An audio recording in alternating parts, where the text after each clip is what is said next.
or 2 months ago, and Hi, everybody. Happy Sunday. Cody here with Battle Lines. I have a very special guest today. He was a former ICE agent. He is an author of his book of what happened. I'm going to go ahead and introduce him. His name is Victor Avila. Victor, thank you so much for joining me. thank you, I'm thank going you. to let you introduce yourself. Tell us a little bit about your background, just a little bit of what happened. I mean, if people want to know more about your story, they can go on your website and get your book to get the full story because we have a lot to talk to. We had already just started. So go ahead Of and course, introduce of yourself. course. Thank you so much for having me on today. Like Maria said, my name is Victor Avila. I'm a retired Homeland Security Investigations Special Agent under ICE. I worked most of my career on the border and on the other side in Mexico as well. A lot of people know me because of the terrible attack that Special Agent Jaime Zapata and I went through back in 2011. We were ambushed by Los Zetas cartel while on assignment, and tragically, Special Agent Jaime Zapata lost his life in the line of duty.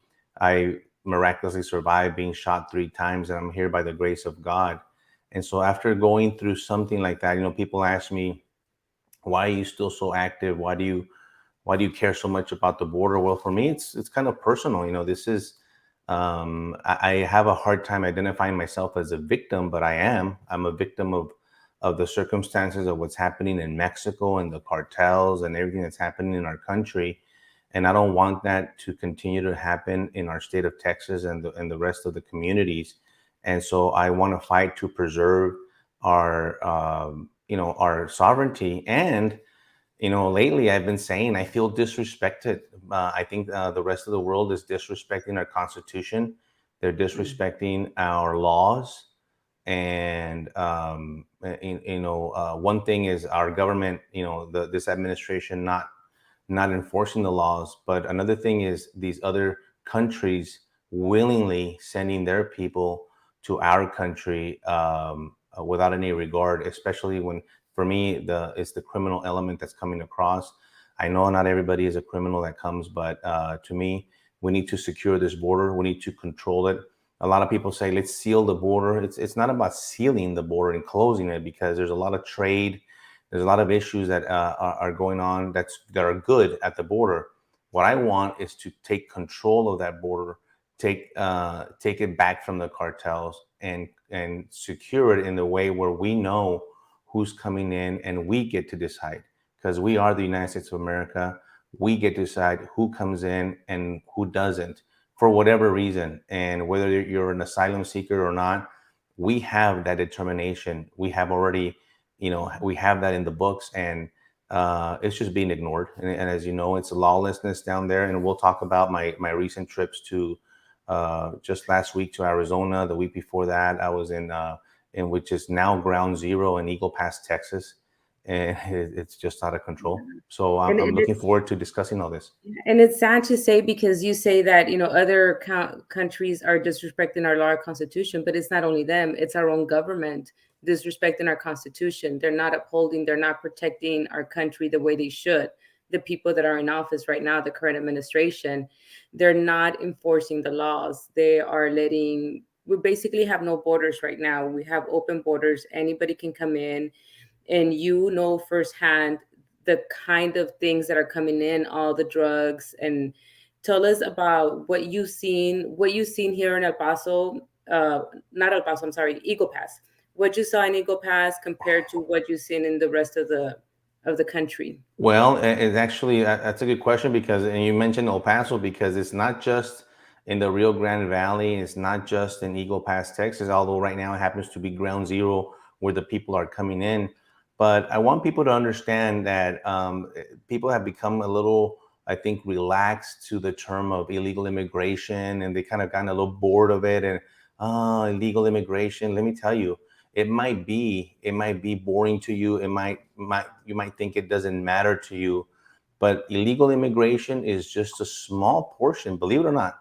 As many of these millions of people that are coming in here illegally, it's a problem of a bigger picture, and that is our national security and public safety. and we are seeing that. And yes, the sheer number of illegals coming through, it is because this administration has decided that they're just going to ignore the laws. People ask me all the time, well, what are the solutions? Let's talk solutions, because we know the problem. We could go over the people coming in and over and over, and the drownings, and it's important to mention it because it is a humanitarian problem. Mhm. The problem is that the border is open and therefore causing people to die. I'm a Yeah, firm the believer cartels that if don't hate. I mean, they don't care. The cartels don't care about the lives that are being lost. they don't, and because the border is open, you have people drowning almost every day, drowning an average of one a day. You have people in the with the ranchers breaking into the ranches, breaking the fences, burglarizing, smuggling. The big problem of smuggling that we have right now. You just heard, I don't know, just this a few days ago, the 17-year-old U.S. citizen that was uh, transporting illegal aliens in the car. She failed to stop and rolled over and died. And it And was she. It was a she. It was a a female, female, 17 year a old. female 17-year-old. And this is, like you said, the cartels don't care. They recruit anyone. When I was in Hudspeth County earlier this year, the Hudspeth County sheriff told me they are recruiting 17-year-olds. And listen why I say 17, because under the federal statute, 17-year-olds still considered a minor, and therefore Mhm. more than likely will not be prosecuted. So they're going to the high schools. They're in Hudspeth County and recruiting these teenagers, these young drivers, to go pick up loads. And they pay them $700 or $800 per load to take them and drive them into stash houses. They're using gang members. They use other illegal aliens. They'll use anybody I'm at the I'm border. glad I'm very glad you brought that up because a lot of people, they think about not only the kids that are being crossed over, the illegal aliens, because that's what they're called, illegal aliens, the drugs, but we also have a crisis with our youth where they're getting recruited by the cartels, and not a lot of people are talking about that because these are kids that are wasting their lives by being recruited because of the easy money, the enticing that the cartel gives, and the situation in the border that is unfortunately very, very common in the border towns. That's right. The money's flowing, and the money calls out people. Like there was a couple of blood gang members from L.A. arrested in Texas. What are they doing? Well, they're here because they want to make money. They smell the money. We got truck drivers. We got students. We got elderly people. We got anybody wanting to transport illegals further into the country, and the cartel's ready to pay. But the problem that they don't tell you is that they get to control these individuals as well, just like they do with the human beings. They do it with the drugs Mhm. to transport the meth and the methamphetamine and the fentanyl that is pouring through this country. And so that's a big issue. People don't understand, and somehow they don't want to grasp the big issue that we're having with fentanyl in this country and methamphetamine. It is really a you talk about a problem that has not only is killing people, but the number of people that are becoming addicted with these drugs. Meth is a highly addictive drug. Forget fentanyl. If you don't die with one dose of fentanyl, you're going to be hooked on it, and you're going to want more fentanyl. And the problem with a lot of these deaths is that the young college age students, they're not out there. Hey, I want to get a fentanyl. No, they're out there want a Xanax, they want an Adderall, they want an OxyContin, and they're experimenting with those pills. Well, they happen to be counterfeit pills from the cartels that they get from China. China's bringing in all the materials, all the precursors, all the chemicals, and they're making them in these super labs in Mexico. And lately, I'm hearing that China is all bringing in all ready to go. They're already manufactured pills, and they just use the cartels to distribute it through Mexico into the rest of the country. And you see it by the record number of seizures that we're getting. And people think, wow, this is great. We took down, a million pills there, 500,000 pills there. That's good. Those seizures are always good. But what that tells me in my experience is that we are getting swamped with drugs every single way. If we're getting those type of seizures, that means that it's coming in almost completely undetected, because that's about a 10 to 15% detection or interdiction rate, which is very That's low. just a small fraction of what's actually coming in. True. And that's in everything. I mean, it's also the illegal aliens that they catch at the border. Well, right now it doesn't matter whether they get caught or not because they still stay here. Is that right? The That's illegal. right. And so you have so let's break down the illegals. So you have the ones that come and turn themselves in. We're Hmm. already in the millions. There are over 2 million there. And then you have the ones, the gotaways that Border Patrol actually saw. Hmm. Officially, it hit 600. It was 599,000. I don't know why, but that's their official number. 600,000 that they saw got away, meaning that they hit off sensors and they saw them on cameras, but they weren't able to go get them. Right. Then the undetected ones, the ones that they don't even know how many, plus the ones that got that got smuggled. And so if you combine those numbers alone, you in my experience, we're close to 6 million people in 1 year. 1 year. This is unsustainable for many communities. They're already starting to feel it in the interior part of the country, in the school systems, with all these kids, the unaccompanied minors. They don't know how to Hmm. speak. They don't even know how to speak proper Spanish. They're illiterate. They might speak a dialect. They have a lot of health issues. The health problem as well. They don't have vaccinations like kids here that go to school for polio and measles and all that. So they're bringing dengue fever. They're bringing all these other things that we have never seen or haven't seen in this country in such a long time. The adults are bringing a lot of adult disease, sexually transmitted diseases, Hmm. syphilis, gonorrhea, those type of STDs, and that's what they are, STDs, because they continue to sexually assault and rape these young girls. I mean, I was at the border, and one of the things that you see amongst all the trash where they change their clothes is the contraceptive pills that are dropped, pills, medication, condoms, like crazy. These girls know, and these women, young women, know that they're more than likely going to get raped or sexually assaulted by not just the cartel, Hmm. other illegal aliens, the gang Hmm. members and stuff that are within the group, or the corrupt officials in Mexico. And one of the curious things that I saw this last time that I was in Eagle Pass is that the groups that I talked to, they all said that the worst part of their journey, and by the way, most of them were from Venezuela, Colombia, Nicaragua, Cuba, Brazil. The worst part was no longer the Darien Gap in the jungle, which is really bad. It is now Mexico. They all said that the worst part was in Mexico. They were cheated, robbed, extorted, put in jail, beaten. The girls were raped, and this in Mexico. They're supposed to be Hmm. the place where they've already made it, but they know that that journey is as dangerous as it is. They continue to do it because this administration has said, if you go through all that, we're going to allow you in.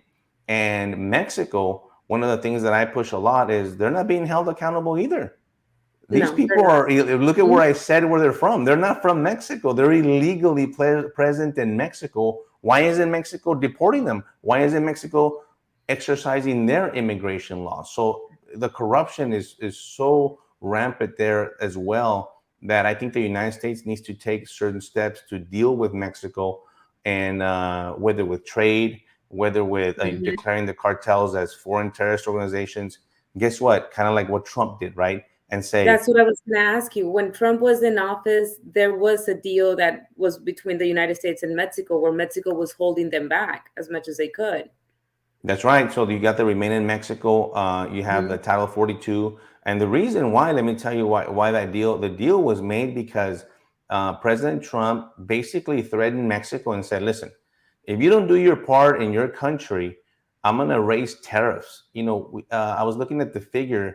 It's like Mhm. $353 billion a year in trade with the USMCA. That is, I mean, we bring almost everything that you and I are consuming Mhm. and comes into our lives, comes to that southern border and comes to that land border. It comes through these containers into Mexico, and that's the way it is. And so Trump said, I'm gonna put some taxes on that. And whoa, whoa, whoa, Mexico You said, get them wait a where it minute. hurts. The money, They the don't want, funds. no, no, it hurts my Mhm. pocketbook. And then second, he said, I'm Mhm. going to declare the cartels foreign terrorist organizations. Oh, imagine Mexico being a sponsor of terrorists. So Uh-huh. those things worked, and they've been gone. This Biden came in and undid that, and so no one is held accountable. There's no consequences right now. Even our own asylum laws, which is our asylum laws, are not being Mhm. followed because most of these people do not qualify.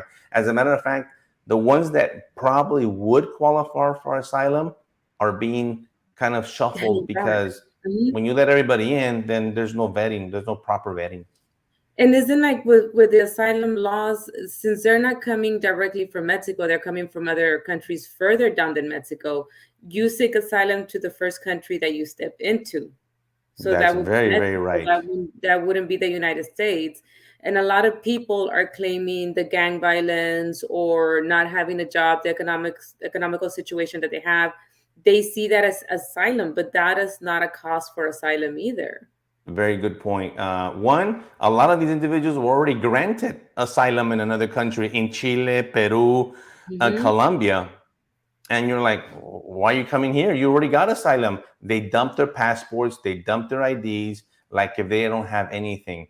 And they've been through 4 or 5 countries. So that's a very good point you bring up. And the second point you bring up that is very, very correct is that the criteria, you have to be persecuted by your government for your religious beliefs, your political beliefs, or your membership in any type of organization. And that's just not the case for most people. The government of Guatemala is not persecuting the person saying, I'm going to persecute you because you're a Christian, for example, which Hmm. does happen for other people in other countries. No, they're saying, I talked to them, I've interviewed them. Oh, there's a lot of violence, there's a lot of crime. My boyfriend, my cousin, my father, my uncle was killed by the cartel, and I tell him I'm very sorry to hear that, but guess what? We have that crime here too in the Hmm. United States. You're not getting away from it. As a matter of fact, we have a huge problem in this country with crime right now because not only do we have the surge in crime, but we have this epidemic where we're not prosecuting people for the Uh-huh. crimes that they commit. Kind of the same thing that's happening with the federal government. There's no prosecution for coming into this country illegally. There's no Hmm. prosecution for human smuggling. There's no accountability. Well, the same thing happens in Wisconsin and New York and in Hmm. Austin, Texas. You don't even have to go that far. And so I apologize. That's my dog coming in. But that's the problem that we have, is that we don't have the state prosecutors prosecuting these cases to say we're going to hold these people accountable because you have these Soros bought leftist DAs at the state Yeah. level, and there's no accountability. Yeah, So there's no everybody's doing whatever they consequences. want. Nobody's going to jail. You have what is it, California, that you can steal up to $1,000 without nothing happening. So it's kind of like a run and grab. They go and grab whatever they want, and all these businesses are suffering all these losses. But the officials, the city officials or the state officials, are not doing anything. Did you know So, that in Dallas it's $700? oh, In you have Dallas, Texas, it's $700 under this current district attorney. I'm backing Faith Johnson, who's running against the current DA for the same reason. Because Dallas is out of control with crime. Austin, Fort Worth, you're seeing crime rates higher than ever before. And I'm talking about carjackings. I'm talking about homicides, sexual assaults, robberies, carjackings, serious crimes. And why? First of all, we have a shortage of police. In Dallas, Fort Worth, where Dallas Police Department is down 400 police officers. So they can't recruit. Who wants to be a police That's officer? what I was gonna say. Nobody wants to be a police officer. Look at the way they're being treated, or That's look right. at the way they're being attacked, or they can't defend themselves, because if they do, they come after them. That's right. That's right. Very And so, well. as you can see, we're already kind of touching, like I said, border security is a lot more than just illegal immigration. It touches on the criminal justice system, on the healthcare system, on the school Mhm. systems, everywhere in your The community, local in crime. your yard, in your front neighborhood, and you'll be affected by it. Look at what's happened in New York and DC. All of a Mhm. sudden, they're like, whoa, you dropped off a few illegal aliens and they go berserk. They don't know what to do. Uh, we've been dealing with this, you guys at the border, for years. Yeah. El Paso, Texas, right now is at a point where even the city of El Paso, as left as it is, as they're Democrats that have been, super blue there. Mm-hmm. They're against securing the border. They're for open borders, but guess what? Now they don't know what to do with the people lying down in the street and the placita. So what are they doing? They're using their own El Paso taxpayer money of $2 million to put them on buses, 50 some buses to take them. The own government that they Yeah. say that they call us racist because we want a secure border. But when Biden does it or when a Democrat does it, oh no, Mm-hmm. it's humanitarian.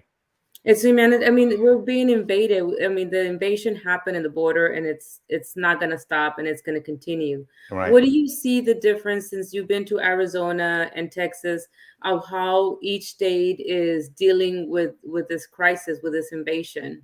Do you Great think question. Texas Great can question. learn from Arizona in the way we're handling things? Let me tell you, Arizona right now is pumped. We have I met with legislators with the America Project. We met with them last week. Mm-hmm. They are gonna dictate what moves forward, because I think the Carrie Lake, who, I mean, all intents and purposes, she's gonna win in November, and she has said that she will declare the invasion on day one. The minute she moves her hand off of that Bible, she's gonna declare the invasion. So we're already working with them to get prepared for November, to have those resources of the National Guard, their DPS, their sheriffs. Not all the sheriffs are in. Just the same thing that we Mm-hmm. have in Texas. Believe me, Yeah. they have the same problems in Arizona. They have people that still, even sheriffs that are on the border that don't want to participate. But we're going to deal with that with them. And but the good thing here is that Arizona is on board, and we're going to help them to establish and get those all those channels ready. And in November, when she declares that invasion, it's gonna be a game changer. Let me tell you, it's gonna send a lot of different messages to Mexico, to the cartels. They're going to be wondering Mm-hmm. what the heck just happened. Washington's not going to like it. And, we talked about this. Well, what if they call the National Guard in Arizona, and then the federal government wants to federalize them? Well, let them do it. Let's call their Mm-hmm. bluff. We need to, at this point, do something. Let's force the hand of the Biden regime to do something, because right now, nothing, no one's doing anything. Done. But I think that if we move forward in Arizona, it's going to then send the signal to who? To Texas, and to Mm-hmm. our governor to order his invasion of our state, which is, and I know that it's long overdue. And whether for political reasons, whatever, we need to think about the citizens of Texas. And I think the declaration will come after. Unfortunately, it has to take Arizona to do it.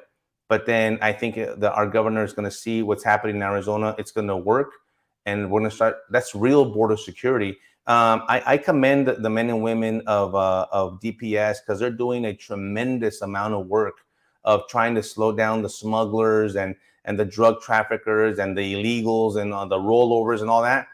But they're running around where? In the state of Texas already. And the way you eliminate or reduce that is by not letting them in the first place, by sending them right then. I'm not talking about taking possession of them. I'm not talking about we're going to put them in camps. I'm talking about when you come over that river illegally, you're going to be then escorted right back to the port of entry into Mexico. That's what needs to happen. And that signal needs to be sent to the rest of the world, where they say, oh, wait a minute, what's happening in Texas? Because everybody's got a cell phone. All these guys have everybody's on social media. And as soon as they see the first one happen, they're going to realize what in the world happened. And things are changing at the border. And also, I want to see Border Patrol come on board. I want to see that when the state declares these invasions, and let's see how it happens in Arizona, I want Border Patrol to say, we're with the state of Texas and we're with the state of Arizona. We will help them. As a matter of fact, the Border Patrol are sworn law enforcement agents that swore to uphold the Constitution and defend this homeland. So it doesn't matter who's at the White House. It doesn't matter what Mayorkas says. The law is the law, and they're not above the law. And I want to see Border Patrol and their union come forward and say, you know what? We're going to start enforcing it. And we're going to force the Department of Justice and the U.S. government to take these cases and prosecute these guys or we're just going to send them back. We're going to start enforcing the laws.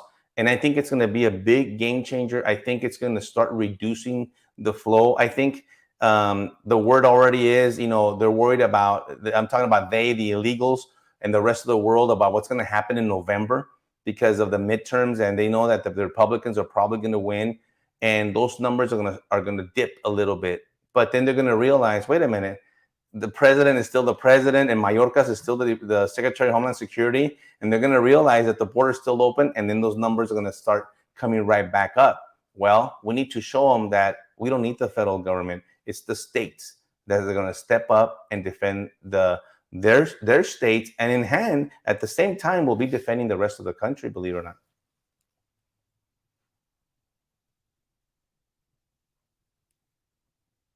I think I lost you. Are you there?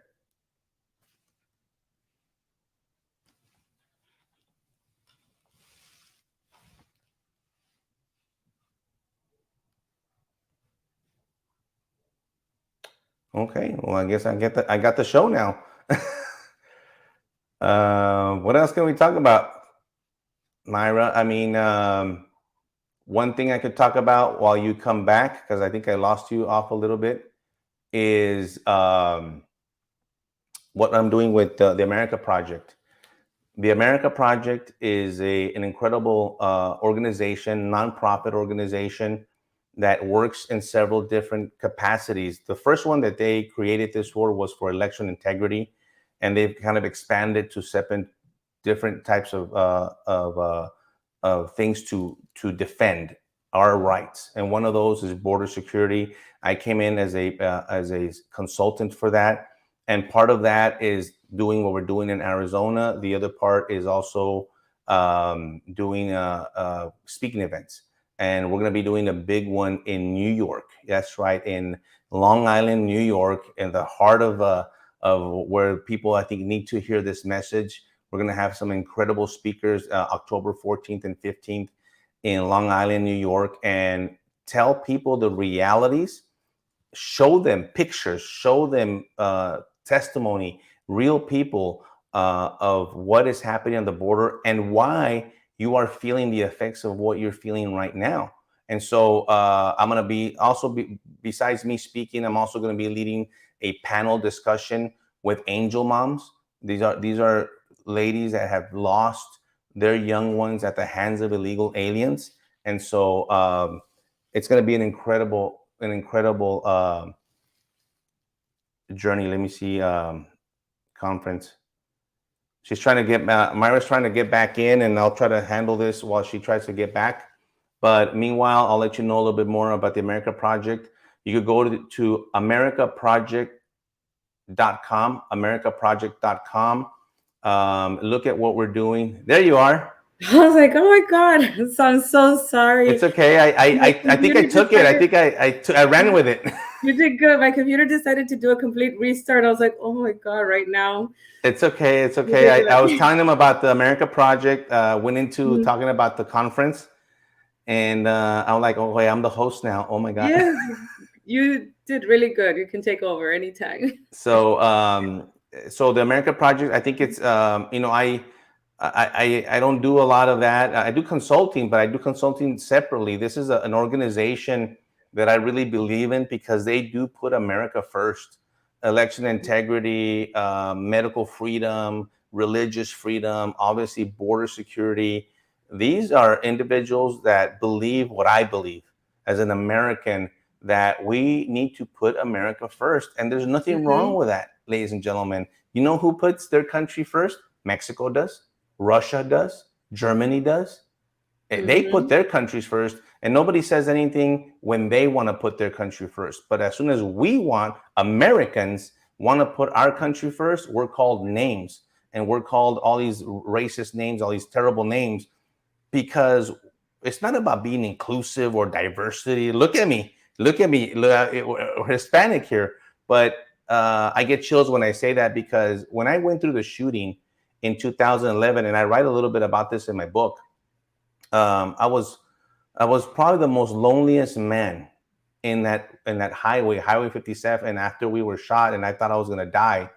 And I went through this incredible feeling of loneliness because I was in Mexico. And yes, I was in Mexico, but I'm not from there. I wasn't born in Mexico. I was born in the United States. Yes, my parents came from there, but people need to understand that that doesn't make me hate the country of Mexico. I love my heritage. I love my music. I love my culture, but I'm an American first. And that's how I treat it. And let me tell you, they reminded me of that. Hmm. Mexico reminded me that I was an American first because all of a sudden I felt like such a foreigner there. I was not a Mexican national, and I started getting treated differently in the sense that I was going to be in custody, and all these all these other things that you'll be able to learn from the book. Where wait a minute, it's not the same. You're in different rules, different countries, and this is just Mexico. Forget Russia. I have no idea what the rules are over there, but I'm pretty familiar with the ones in Mexico, and I know that when they want to apply their law legally and straight arrow, boy, you better watch out because they have some very, very good and strict laws.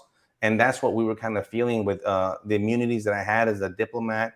All these things came into play that all of a sudden, I was like, I'm telling you, it was a very, very ugly feeling that I went through. But I realized, it made me realize, it made me a lot prouder to be an American and that I was representing my country and I was helping to do my part with, in that case, at that point, with human trafficking. Hmm. That's my subject matter expertise. We haven't even talked about the human trafficking, the children, the I've been working on this for many, many years, and I know human trafficking has become very kind of popular, and that's good. We always want the awareness. I always work to have the awareness, but people need to know that there's two different kind of crimes here. Human smuggling is not human trafficking, ladies and gentlemen. Human smuggling is one crime. Human trafficking is a completely different crime.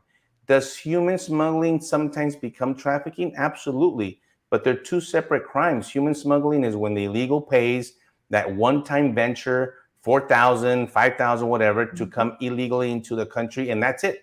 That's the end. That's the deal he has with the cartel and the coyote, and you get in, and it's over. It's Human over. trafficking is the exploitation of that person. You have to have force, fraud, or coercion involved. If you're a minor, it doesn't matter. If you're a minor, you'll be trafficked. But if there's force, fraud, or coercion, mostly for sexual exploitation purposes, prostitution. But let's not forget forced labor. There's a lot of men that are placed in this country in forced labor conditions. And what's happening now, this is the craziest thing. Even I didn't see this when I was working. The cartels and the drugs were separate than the humans, completely separate. Now it's all together. The cartel has taken over all of it, but they're drug cartels. I don't refer to them as drug cartels anymore, but for this purpose, let's call them that, drug cartels. And then Hmm. all of a sudden they got the humans and they realized, wait a minute, these humans pay a lot of money. So since they control Mexico, they said, we're going to take control of the humans. But the illegals kind of are still a thorn in their side. They like the money, they want the money, but you're dealing with a human being. It's not like a Yeah. brick of cocaine, right? And so that's why they treat human beings like a commodity, like a cell phone. How do I get this commodity from here to here? And they don't care. But because they're human beings, obviously there's a lot of issues that you have to deal with. And so they said, okay, you're all going to go down there through Eagle Pass, Texas. You're going to go through Piedras Negras. That's what we control. That's what you're going to do. We're going to smuggle. Remember, the smuggling of human beings is through everywhere from El Paso down to Brownsville, especially Laredo area. That's all smuggling. El Paso area, all smuggling. Those are not, you don't see people walking up and turning themselves in Laredo. It's all smuggling, people in camo and all that stuff. So they'll do the smuggling, and of course the drugs.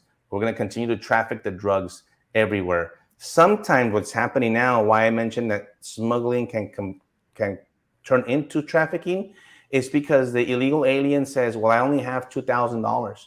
And the cartel says, okay, well, you owe me 2,500 more. And so when you get to Chicago, when you get to North Carolina, I still own you and you will be paying me back.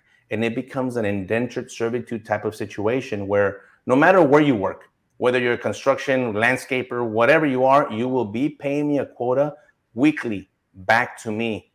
Sometimes, if that doesn't even happen, if they happen to be bad guys, cartel or gang members, then you Mm-hmm. will sell my drugs for me, meth and fentanyl out in the streets as part of that to be paying some of that debt back.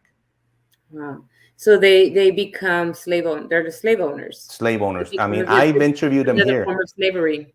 I've interviewed them here in North Mm-hmm. Texas. And let me tell you, these are construction workers, illegals. And they say, we still have to send money back every Mm-hmm. week. And no matter what they earn, they have a percentage they have to send back to the cartel. So they're owned. They're owned by the cartel, and they're continuing to get money. And the cartel continues to get money and money and money. And guess what? After they pay the 2,000, they say, "Okay, I'm done." Well, the cartel Mm-hmm. might say, "You know what? No, maybe you owe me another 2,000." The interest, they get their interest. And here you go, and you never get out. And so the same thing happens with the women and children, which is Mm-hmm. horrific, because those are the cases I worked where they exploit them to until they die. They can't function anymore, and they treat them like I tell them, they take the traffickers are known to take the victims to the hospital because they broke down just like a car. It doesn't Uh-huh. work, we'll go fix it so it could continue working. Well, that's what they do with the victims. They have a lot of female issues. They Mm-hmm. see 30 Johns a day, and so they have all these issues. Sometimes they get pregnant, all that stuff. They take them to the doctor. The doctor fixes them. That's why we train a lot of the first responders and a lot of ER personnel to look out for the signs of trafficking. That this guy is not the boyfriend. He's not the husband. You got to look at the signs and start asking questions by separating them, because Mm-hmm. that victim, it lives in fear. And it doesn't have to have a ball and chain. People think, oh, a trafficking victim is bound and gagged. No, they've been broken psychologically and physically by this person that they do not even dare try to leave. Mm-hmm. It's very sad, and it's hard to see because this is the growing business under the Biden administration. That big economy that he talks about is all the cartels and the drug trafficking and the human smuggling. That That's is. right. So let me ask you that you've been around the border, you've been around the the river. How do you see our border patrol? Are they still very present along the border, or who's the one protecting the border? I don't I'll know if tell you you can. what, this last time, Mm-hmm. it was very weird. We Mm-hmm. saw the Border Patrol vehicles around town. We saw Uh-huh. a van parked there, a truck parked there, driving. But I had not seen a Border Patrol agent in person. Now, the time before, which was a month before that I went, Mm-hmm. Border Patrol was everywhere. I was talking to them. They're very, very nice. They want to talk to you, very friendly. Tell me, this time I went, where are they? Nowhere to be found. The only person down at the river was the National Guard. And that we didn't have a very friendly experience with them, because they kind of seem to take over and try to control the border. And if you know me a little bit, I went over there and said, well, it's not yours, it's mine. The border belongs to us, the United States of America. We were in public land. On one portion in Eagle Pass, we were on public land. The other portion, we were on private land, which we had written permission from the owner to be there, just like the National Guard Mm-hmm. has permission, just like Fox News has permission to be on there. Everybody has to get permission from the private landowner. Just think about your house. It's the same way. These properties happen to be properties that go up to the river. You Mm-hmm. have to get the person's invitation and permission to be on their property, and we did. But somehow the National Guard, there's a misconception here, because they're there to do nothing.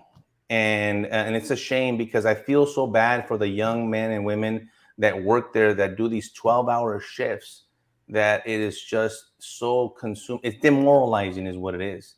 And so they see the illegals come, wade the river, 45, 50 at a time, sometimes 150 at a time. They come up the river, they tell them to line up by the fence, they take off all their wet clothes, they put on their dry clothes, and then the National Guard calls the Border Patrol. That's it. That's what's happening at the border. And this time that I went, I hadn't seen any Border Patrol until that one Border Patrol agent showed up in a van to pick up a Mm-hmm. group. And that wasn't just a van, they needed a bus. and one sole border patrol agent, and then the bus was a private bus with other private security to Uh-huh. get them all to transport them because it was a big group, and So that's what's the happening. And so then they go processed, and then they get released. so the National Guard seems to be the welcoming committee. It really is because I want them. I want to see the Mhm. National Guard. They're fully armed. They have their Humvee. Mhm. I wanted what I want to see, and of course, it takes the declaration of invasion since they're standing there by the river, and that when the people are start crossing, right then and there, say go back. You're not gonna even don't even come up from the river because remember we own Mhm. half of the river. Yeah. So when you're coming from the river in Mexico, start putting up some lights, start putting up some Mhm. flares, and yell at them in Spanish.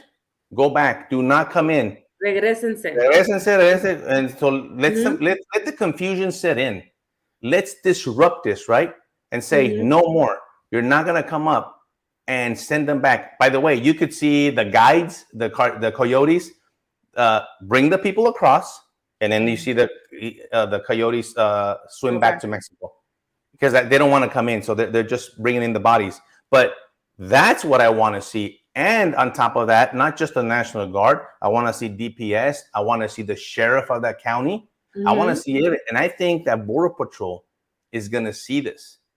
Even though Border Patrol is the federal government, they're going to see like, hey, the National Guard, DPS, and the sheriffs are doing our job. I'm going to go down there and help them.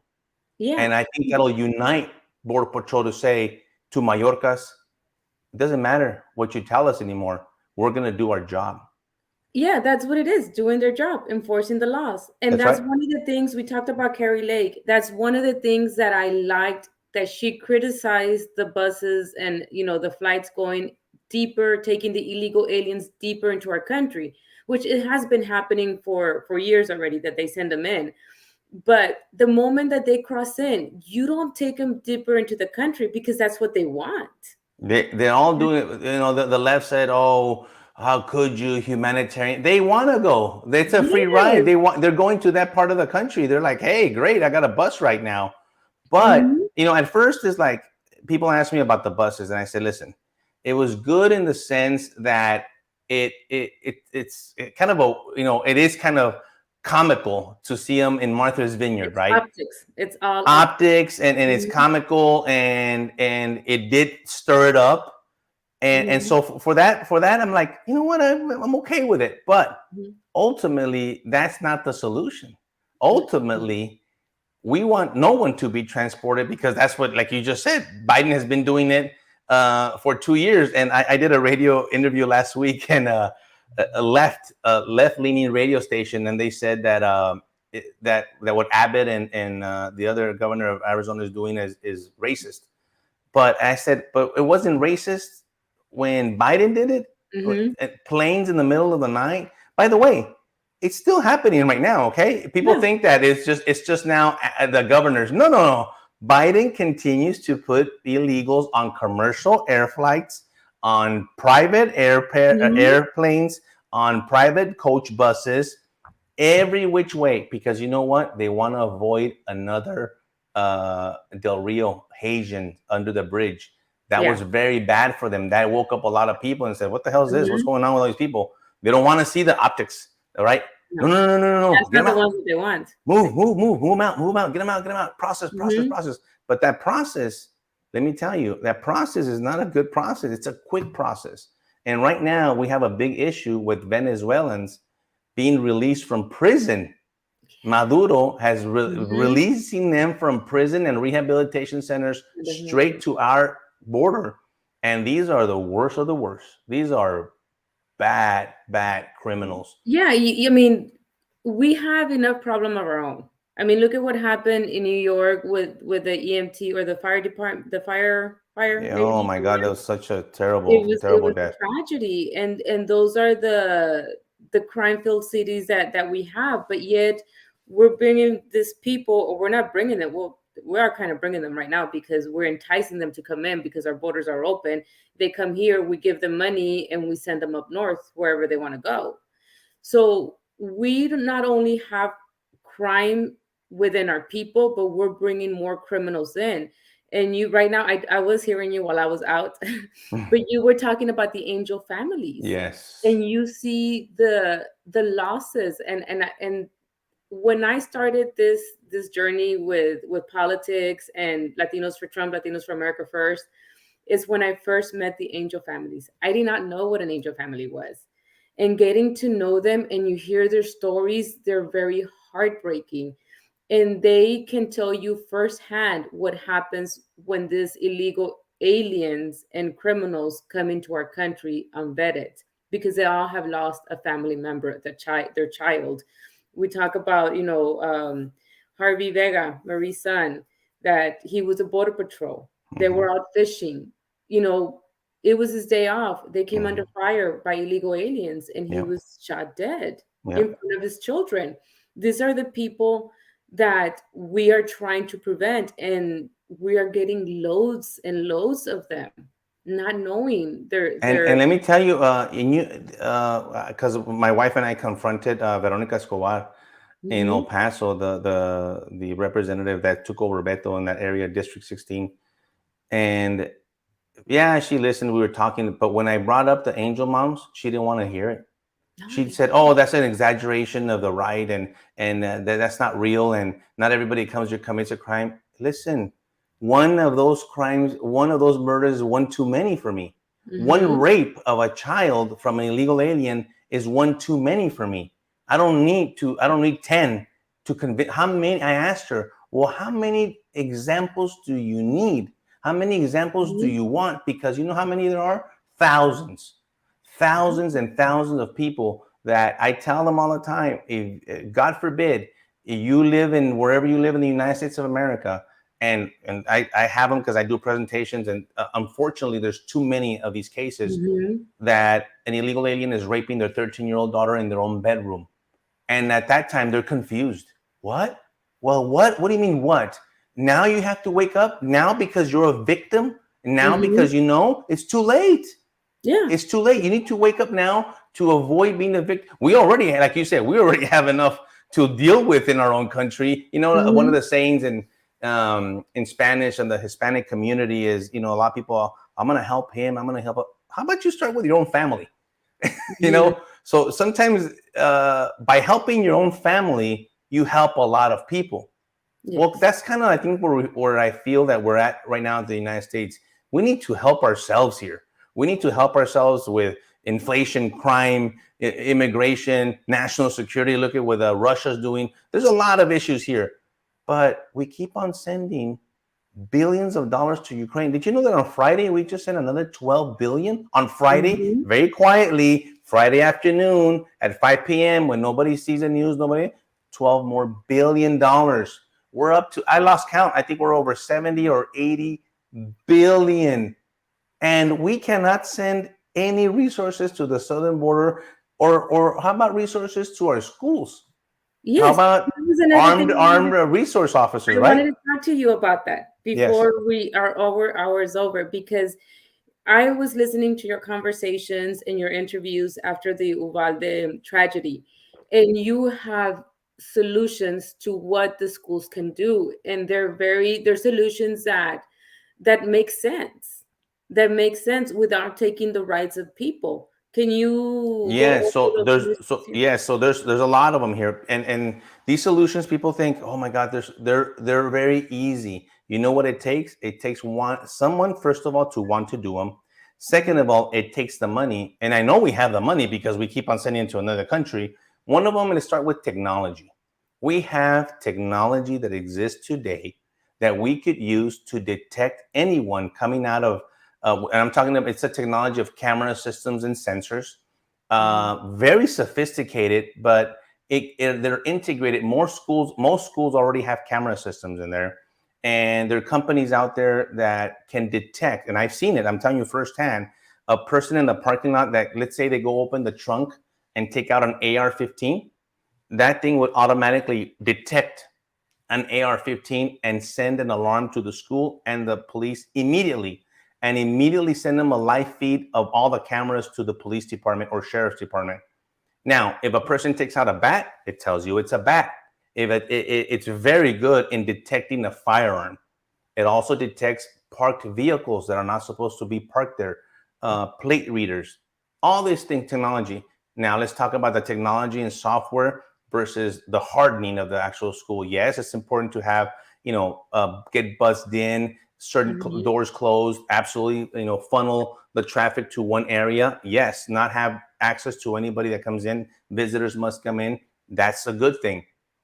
Armed SROs. I happen to live in a town where we're fortunate that every campus has a school resource officer. These are police officers, full-time police officers that are assigned to the school. Well, guess what that takes? All it takes is a little bit of money to give to that school district to say, we're going to hire police officers if we don't have enough, but I'm going to put Mhm. one full-time police officer in that campus. And that police officer, people don't understand, it serves so many purposes. One, it bridges the gap between the individuals, especially the young kids right now, that are being taught to hate the police, and Mhm. it bridges the gap where they get to interact with a police officer on a daily basis, and they realize that this person wearing this uniform is just another person. They happen to Mhm. be a police officer, and that's what they do for their job. I know I went through that when I was 16 years old, and I became a police explorer. I always grew up respecting police, even being a little afraid of the police. And when I became a police explorer and I was with them riding along, doing all that stuff, I'm like, these people eat and Mhm. they have a life, and marital problems and financial problems. They're real people. And on top of that, they have a very stressful job. So that's another solution. Is hardening the schools, technology, SROs, and I'm for arming people. I'm for arming. People say, "Oh, you're gonna arm it." You don't have to be armed if you don't want to. But let me tell you, you will find someone in that campus that wants to be armed. You will find them, whether it's the coach, the history teacher. I don't care who, but Mhm. somebody will be properly trained. It's easy. You get properly trained, you have that firearm accessible, but the message that you send to these nutcases is there's no longer a gun-free zone. You want to come up here and try to come up to and shoot our school, we're going to fire back. We're going to take you out before you even come in. That Mhm. we can't prevent them. And No. I'm a realist and I'm a logical person. We're Mhm. never going to be able to stop them. These people are nuts. They're crazy, and unfortunately, they're out there. But we Evil's can always do, gonna exist. it's Mhm. always going to exist, and even more so now, I think, because of all these I'm a video games, all these other things you could talk about. But we could definitely protect ourselves. We could definitely prepare. Mhm. I know these schools prepare for the kids to duck down and get back and lock the. Well, that's all good, but how about we have some protection where if that shooter knows that people are going to confront them with gunfire, they might think twice about it. Yeah, where the kids feel safe that if a crazy person comes in, hey, we have some protection here. That's That's always, right. that's going to protect us. And you did make a comment in one of the interviews that you said, we put signs like a gun-free zone, don't do this, but that's why they go in because Yeah. they know it's a gun-free zone. When Oh you put yeah, and signs we'll put the opposite. mm-hmm, We're locked and loaded in this campus.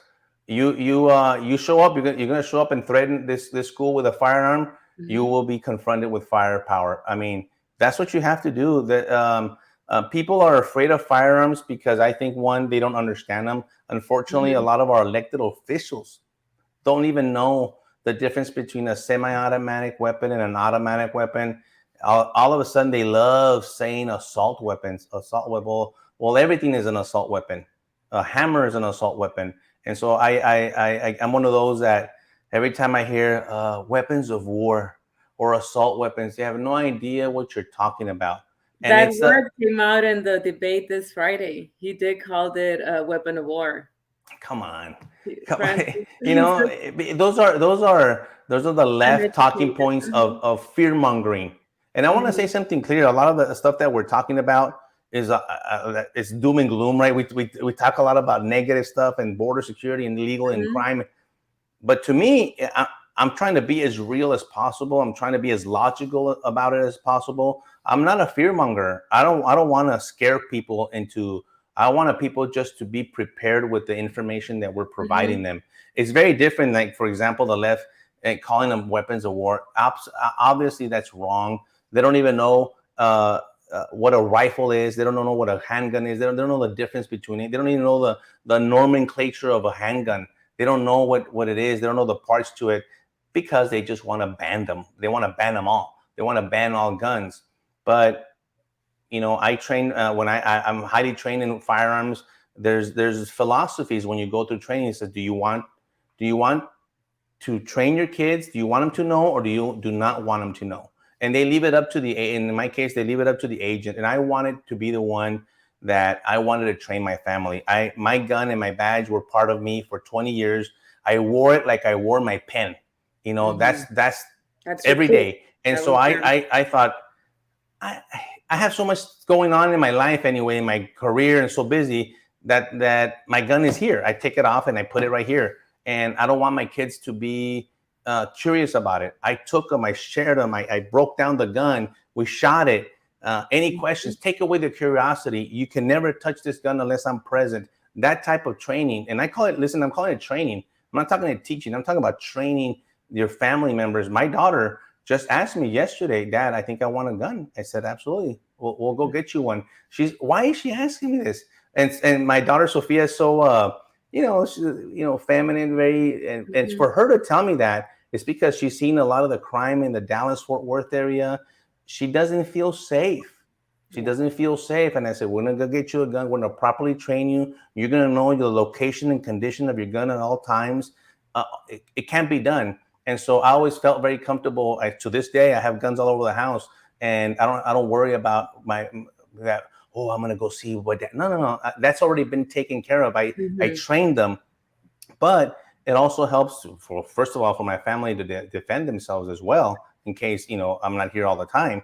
And so it serves a lot of purposes, but it also gives a good discipline, I think, behind the firearm. You respect the firearm. You need to know the damage that a firearm can cause. A lot of these kids with the video games are so desensitized to killing everybody.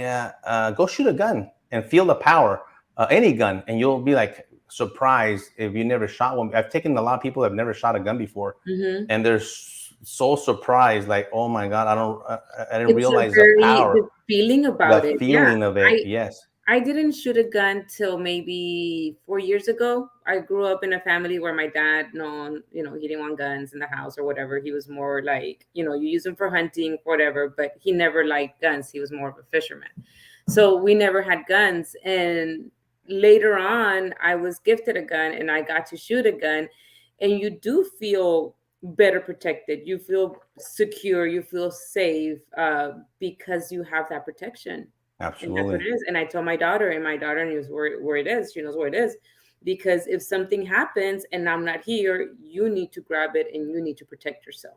That's you right. need to give your family the opportunity to protect themselves and not be, left unprotected. Yeah, the left treats guns like guns are out there shooting each other. No, it's a person that's pulling the trigger. Let me tell you, we do a lot of training, and it is the most extremely rare thing for a gun to go off. You hear that all the time. Well, the gun went off. Guns don't go off. Somebody pulled the trigger. Yeah. Somebody pulled the trigger. A human being pulled the trigger, or somebody pulled it with something. Somebody pulled that trigger on the gun. It doesn't happen automatically. And so when you know that because you've been trained, then it makes you a lot more confident. That's why you carry it. I carry it in my Apex right here, or I carry it, and I always, I carry my gun fully locked. I mean, with a round on top. I mean, it's ready to go. I pull and I shoot. A lot of people don't. They don't rack it. They'll carry it and then they take it out and they rack. They have to rack one to get in there, or one on top of in the chamber. But it's about training. It's about feeling confident that the gun's not going to do anything by itself. I love those posts on social media where they have a rifle, like an AR-15, and like, I'm waiting for my gun to do something. It's never going to do anything by itself. But because of the way it looks, it looks scary. Well, they put an AR-15 next to a 308 hunting rifle, and everybody's like, okay with a 308 hunting rifle, but the AR-15, which because it looks, black and ban that one. Well, let me tell you, the 308 is a much more powerful rifle. It takes down deers. Yes, I tried like the shotgun and the AR-15, and I like the shotgun because it was more powerful. You can do more damage. If Yeah, a home invader comes in, I'm not gonna miss with that one. I'm just that's gonna grab right. it and shoot him, and there we go. That's right. But That's right. we're getting close to the hour. Yes. Um, I want. Do you have a book close to you? Your book, so you can show your book. Yes. Let me grab them. Hold on. I have mine right here. Let me grab them. I have one right here. See if I can grab this one. I'm tied up with all the cords. Let me see. Have it here on the shelf. Where can they find you? And I know that Connect you're real quick with here. American Priorities, so you'll be in New York. Yeah, this is my book right here. Agent Under Fire. You'll be surprised if you read it now. You think I wrote it yesterday because of the information that I put about the border on there, but not so much. Obviously, you're gonna get the details of the. You're gonna learn about me and my family. It's very personal. It's got my a little bit about my career, human trafficking cases, drug trafficking cases that I worked. It gives people some examples, but I also have obviously in detail my assignment in Mexico. Talk a lot about my family, and then the part that I refer to as a manifesto is about. I talk about the wall, Asylum, sanctuary cities, policing in America. I mean, this conversation that we had today is in this book. And not only that, solutions. One of the solutions that I put this when I wrote it was I wanted to see a surge down at the border, kind of like what they did in Iraq. Remember when Bush was very successful Mhm. when they did the surge, and it finally worked because there was always 5,000 soldiers, 10,000 soldiers, and never enough. And then they send the surge, and they took control of it. That's what I want to see at the border. Obviously, we would need the federal government to do that. But if we would send a surge of 20,000 border patrol agents, I'm talking about leaving a skeleton crew in DC of the people that run the payroll to get paid. That's all we need. You run the policy stuff, Mhm. and we send every agent down to the southern border for 18 months, and it's going to be sealed. You will then be nabbing people left and right, and then of Mhm. course I talk about the prosecution side of it. You have to prosecute the people, right? Mhm. And so I have solutions like that obviously would work if somebody would want to do it. I'll tell you, if you put me in charge, That's what I I was would do gonna. it. That's what I was gonna say. Well, hopefully, we'll have you in charge soon. I know you ran for office this last time, and I think you're meant for a bigger office. Not that land commissioner's not much, but I think we need you at a higher place. So you come with our support, and with the American Project, you're doing a lot of wonderful things. I did hear you while I was out, and if you're in the New York area, go see Victor and the panel that they're going to have, which is going to have a lot of good information. And where can they find you? Find me at you can find me on social media at Victor Avila or Victor Avila TX. Like Twitter is Victor Avila TX, and I think my Facebook is Victor Avila TX, like Texas, and Hmm. Getter, Twitter, all that. And then you can also go to my websites, agentunderfirebook.com, agentunderfirebook.com, and then I have one that's called Victor Avila Speaks.com. Victor Avila Speaks, where you could hire me to come speak at one of your events or conferences. And he's full of great information. So if you need somebody to speak, train, call Victor or book him up. So we have just want to say thank you to Cindy, Mary, Tony, Simon for getting in and watching this interview. Thank you so much, Victor, and I hope to see you soon. And I'll see you soon. God bless you. Thank you much Happy for having Claudia. me. And Bye happy bye. anniversary. Bye bye. Oh, thank you. Bye bye.